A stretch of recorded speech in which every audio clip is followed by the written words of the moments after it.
আসসালামু আলাইকুম everyone, this is Rabiya. সবাই কেমন আছেন? আমি আলহামদুলিল্লাহ অনেক ভালো আছি। দেখতে দেখতে ঈদ তো চলে গেল, কিন্তু আমার ঈদ এখনও শেষ হয়নি, কারণ আপনাদের সাথে এখনও আমার ঈদের আনন্দ ভাগাভাগি হয়নি। তাই তো গ্রামে যাওয়া শুরু থেকে ঈদের দিন পর্যন্ত আপনাদের সাথে শেয়ার করব। গ্রামে যেতে যেতে এই বিষয়টা দেখে আমার খুবই খারাপ লাগছে যে প্রিয়জনের সাথে ঈদ উপভোগ করার জন্য কত কষ্ট করে বাড়ি ফিরছে। এরকম কষ্ট করে বাড়ি ফিরে প্রিয়জনের হাসি মুখ দেখলে আর কোনো কষ্টই থাকে না, আমার যেটা মনে হয়। তো বাড়ি ফিরেই শুনলাম হাটে নাকি গরু একদম শেষ, সব গরু নাকি বিক্রি হয়ে গেছে। এত বড় হাট দেখলে অবাক হয়ে যাবেন, তারপর গরু বিক্রি হয়ে গেছে সব। তো আমরা বাজেটের বাইরে যে গরু কিনেছি। গরু দেখে আমার মেয়ে তো খুব খুশি হয়ে গেছে, আর গরুকে ঘাস খাওয়ানো দেখে আমার খুব আনন্দ লেগেছে। সবাইকে ঈদ মোবারক। আলহামদুলিল্লাহ আমাদের গরু কুরবানি হয়ে গিয়েছে। তো আমার ভাসুর হচ্ছে গরুর রান থেকে মাংস ছাড়াই রাখতেছে, এটা দেখে আমিও কাজে নেমে পড়লাম। মাংসগুলো টুকরো টুকরো করে দিতেছি। সবাই একসাথে কাজ করলে কাজটা খুব তাড়াতাড়ি শেষ হয়ে যায়। সবাই একসাথে কাজ করার মধ্যে আনন্দও থাকে অন্যরকম। ঈদের দিন প্রচণ্ড গরম ছিল, তারপরও কেউ ঘরে বসে থাকেনি, সবাই সবাইকে কাজে হেল্প করেছে আর একসাথে কাজ করেছে। আর একসাথে কাজ করার মধ্যে যে কি একটা আনন্দ, কি একটা মজা, সেটা সবার সাথে কাজ না করলে বোঝা যায় না। তো আমাদের গরু একদম বানানো শেষ, এখন হচ্ছে ভাগ করার পালা। পুরো গরুটাকে একেবারে কাটায় কাটায় 3 ভাগ করে নিয়েছে। 1 ভাগ আত্মীয় স্বজনের, 1 ভাগ নিজেদের, আরেক ভাগ হচ্ছে গরিবদের জন্য।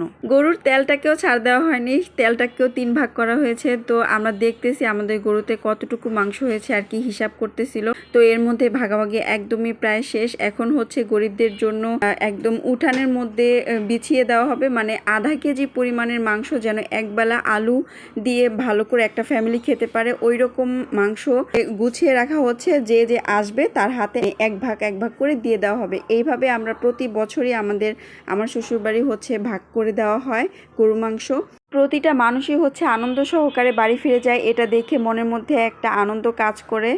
সব রকম কাজের মধ্যে আমাদের নিজেদের জন্য গরু মাংস নিয়েছি। এখানে 18 কেজি পরিমাণে গরু মাংস আছে। এই গরু মাংসগুলো রান্না করা হবে এখন। তো বলে নেওয়ার কারণ হচ্ছে পাতিলের মধ্যে এতগুলো মাংস নাড়া দেওয়া সম্ভব না, তাই বলের মধ্যে মাখিয়ে তারপর পাতিলের মধ্যে দিয়ে রান্না করা হবে।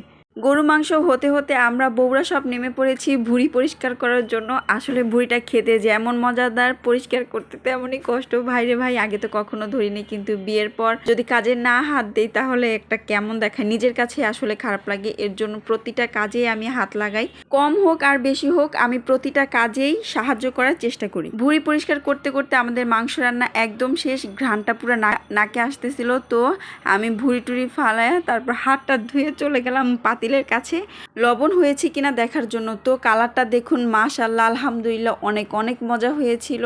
এমনিতেই তো কুরবানির গরু মাংসের স্বাদটা অন্যরকম হয়, তার মধ্যে আমার ভাসুর আর আমার ননাসের ছেলে হচ্ছে ফয়সাল মামা, তারা একসাথে রান্না করেছে, তার জন্য টেস্টটা আরেকটু বেড়ে গিয়েছিল।